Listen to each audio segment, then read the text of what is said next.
Yo, what's up, fam? It's your boy Burnell Washburn coming at you today with a real quick episode of Creative Success.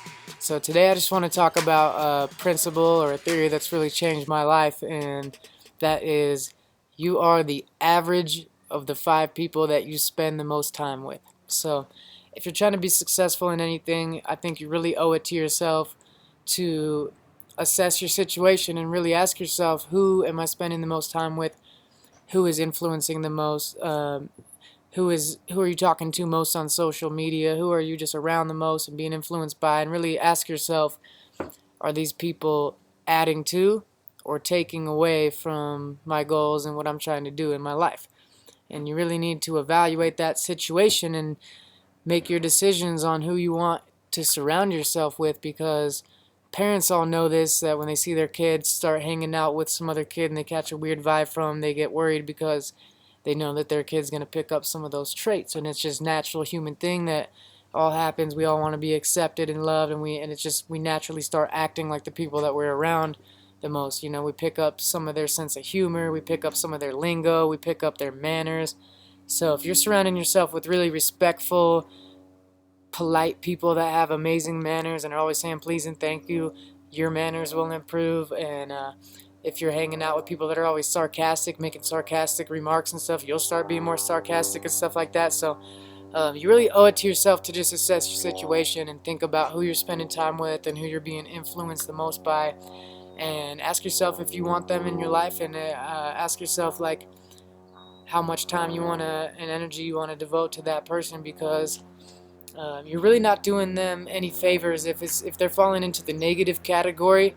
You're not doing them any favors by just sitting there and enabling their behavior. So it's actually a bit more beneficial for you and for them sometimes for you to walk away or distance yourself a little bit and go out and just focus on yourself and kill that shit, because that will help inspire them to maybe get their shit together a little bit more. So I really think you need to just sit down and think about it, assess the situation, and maybe make some decisions to spend more time with certain people and less time with other people. And I'm not saying to abandon your best friends and your family and just ditch out on everybody, but like I said, you're not doing any favors by enabling them. So sometimes it is best to distance yourself even from your family members and your best friends if they're not truly in alignment with your goals, or if they're not if they're taking away rather than they're like creating negative circumstances in your life. You don't need that, and you really will become more like them. So you another thing I hear people talk about is, especially people from small towns and stuff, they say like, oh, there's just no one in my city that's like that,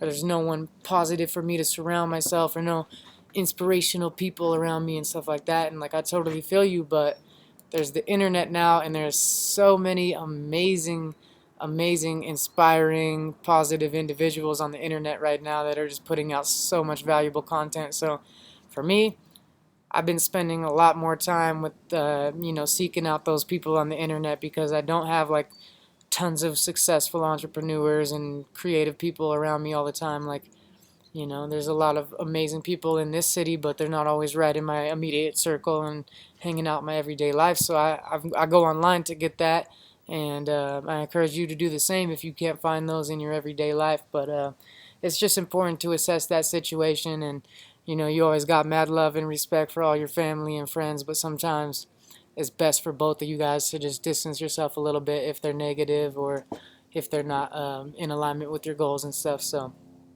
like I said, you're the average of the 5 people that you spend the most time with. And nowadays, it might not even be who you're spending time with. It might be who you're talking to on social media and who you're emailing all the time and stuff like that. So I encourage you to think about that and maybe make some decisions based on that, and get yourself surrounded with some just outstanding, positive, inspiring people that help you do your very best and thrive and get the most out of life. So there's a quick episode of Creative Success for you. I hope you find that helpful. If you dug this video, please subscribe to the channel. If you know someone that might like this, tag them in a comment below or send them the link. And make sure to check out more videos like this on burnellwashburn.com/creative success. We'll be back with more inspiration and wisdom and fun stuff for y'all every week. Keep chasing your dreams, spreading that love. Much love, fam.